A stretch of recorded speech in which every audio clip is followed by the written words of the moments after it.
Nahdlatul Ulama didirikan oleh Kiai Haji Hasyim Asy'ari, seorang ulama besar dari pesantren Tebu Ireng, Jombang, Jawa Timur.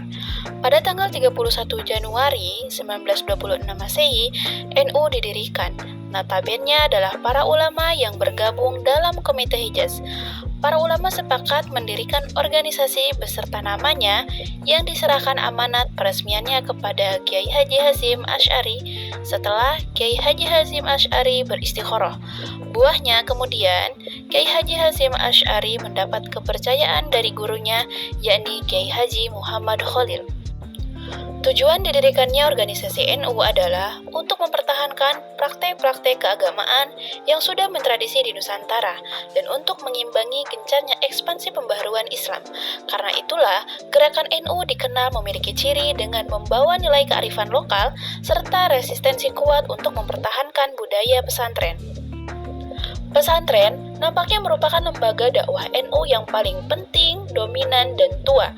Sebagai tempat pengkajian Islam, pesantren merupakan lembaga pendidikan Islam khas Indonesia. Basis pesantren pada umumnya di daerah pedesaan, sehingga tidak mengherankan jika nilai-nilai tradisi yang dibangunnya sangat relevan dengan budaya masyarakat Islam pedesaan. Nilai-nilai tradisi pesantren inilah yang sebenarnya merupakan salah satu substansi dalam menanamkan nilai-nilai keislaman.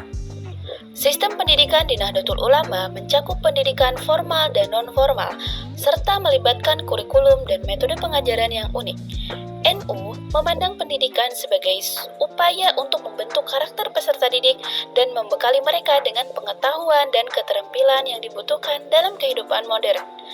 Berikut adalah penjelasan lebih lanjut mengenai sistem pendidikan di NU. Pertama, pendidikan formal.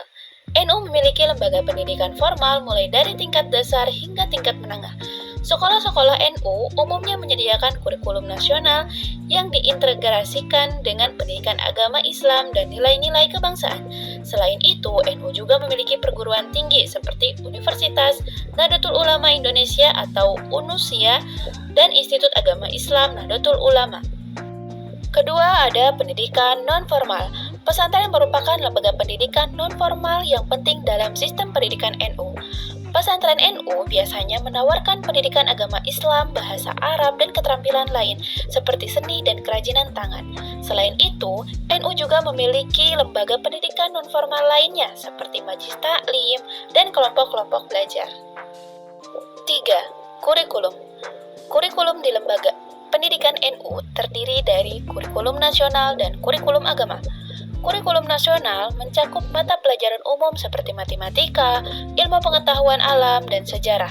Sementara kurikulum agama mencakup studi Islam seperti tafsir, hadis, fikih. NU juga mengadopsi kurikulum khas untuk pesantren yang mengajarkan keterampilan praktis seperti pertanian dan kerajinan tangan. 4. Metode pengajaran. NU mengadopsi metode pengajaran yang berpusat pada peserta didik dan berbasis pada nilai-nilai Islam. Metode pengajaran ini mengutamakan pendekatan interaktif dan kolaboratif untuk membantu peserta didik memahami materi pembelajaran dengan lebih baik. Selain itu, NU juga mendorong penggunaan teknologi dalam proses pembelajaran untuk memudahkan akses peserta didik terhadap materi pembelajaran. 5. Pengembangan karakter. Pengembangan karakter menjadi fokus utama dalam sistem pendidikan di NU. NU mengajarkan nilai-nilai keislaman seperti akhlak mulia, kesederhanaan, dan toleransi sebagai bagian dari pembentukan karakter peserta didik. Selain itu, NU juga mengajarkan keterampilan sosial dan kepemimpinan melalui berbagai kegiatan ekstrakurikuler dan pengabdian masyarakat. Salah satu model pembelajaran yang tepat dan bisa berkembang dan kreatif dalam konsep Nahdlatul Ulama sebenarnya sudah dicantumkan dalam kitab karya Kiai Haji Hasyim Asy'ari.